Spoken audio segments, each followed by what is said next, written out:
pozdrav ljudi i dobrodošli u novi video. Kao što vidite, po samom naslovu najavljen je kraj Boruto animea, tačnije mange, ali kako mange, tako i animea, jer je jedan od supervizora u svom intervjuu rekao da će se Boruto završiti na 100. chapteru, što znači da imate još nekih 70 chaptera dok se ova priča kompletira, ali nije davao naznake da će biti nastavka, što je i dalje relativno moguće, jer znate kako je Naruto vrlo brzo dobio nastavak, jer jednostavno ovi serijali su mašine za pravljenje novca.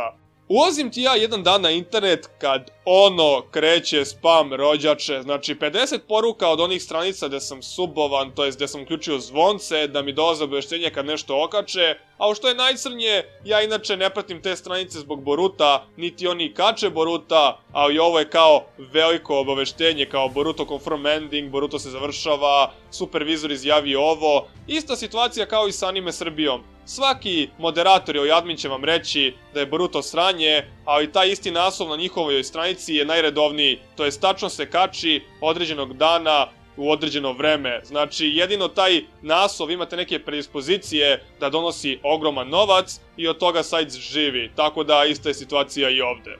Da napomenem po 100. put, ne mrzim Boruto naslov, samo on po meni nema smisla jer smo dobili repliku Naruto serijala sa još dosadnijim protagonistom. No, o tome nije reč ovde, jednostavno kao sam Boruto se završao na 100. chapteru i meni je prva misao bila pa koji će to mainstream zameniti Boruta po popularnošću i po toj dužini. Kad lupim sebe po glavi i kažem sebi debilčino, pa jesi ti zaboravio da jedan chapter izlazi mesečno, što znači da imamo 12 chaptera godišnje, a ostalo je još 70 chaptera, što znači da ćemo imati Boruta još najmanje 6 godina i još sa sve fillerima 210 epizoda minimum, i to kada dobijete 3 epizode mesečno, a kad dobijete 4, ta cifra će ići preko 250 epizoda minimum i još mogući nastavak.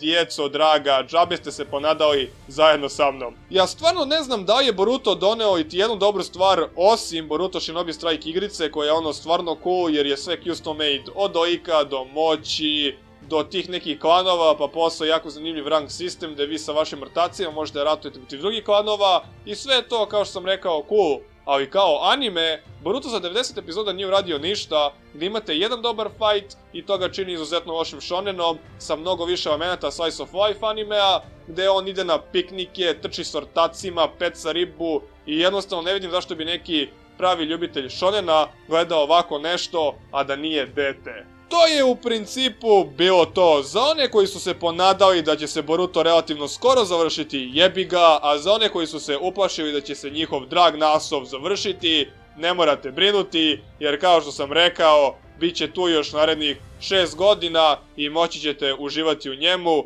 kao i do sad. To je bilo to što tiče ovog videa, nadam se da ste uživali, koliko toliko, a mi se vidimo u nekom sljedećem. Do tad, pozdrav!